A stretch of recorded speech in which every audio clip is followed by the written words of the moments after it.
Well, as RT's Paula Sleer found out, with Israel facing the global fallout from its actions, it's fighting back in the media and on the internet.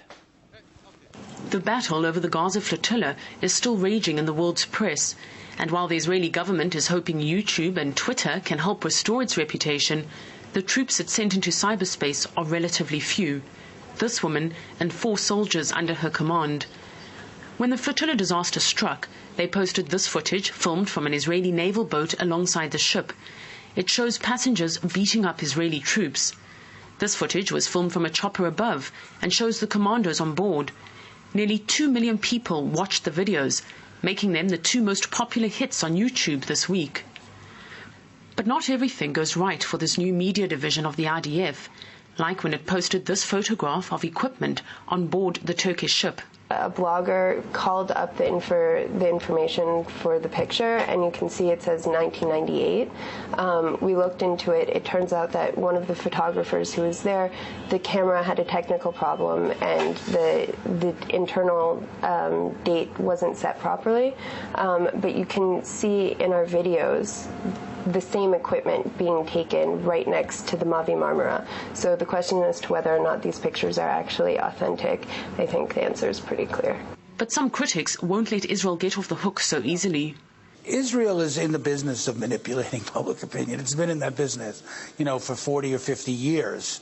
They're very smart about how to create a media narrative, how to present themselves as the victims in almost every instance, and how to, portray anyone else as the aggressor, or even perhaps anti-Semitic.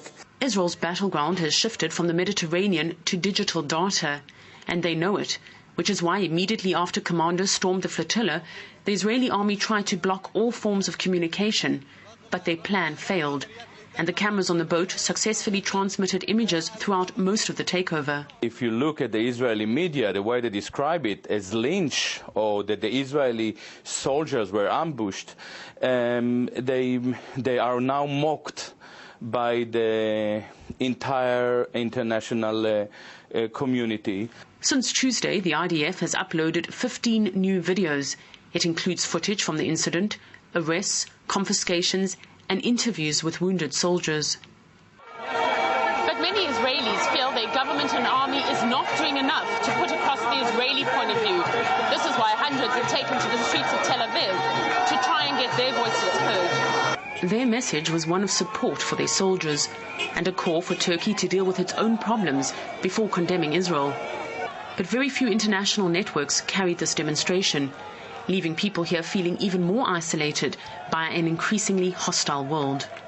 Israel's not used to fighting a war on the media. Many people in Israel underestimate our own system of explanation, but I think if people don't want to hear, then no matter how good a job we will do, the message will not be received.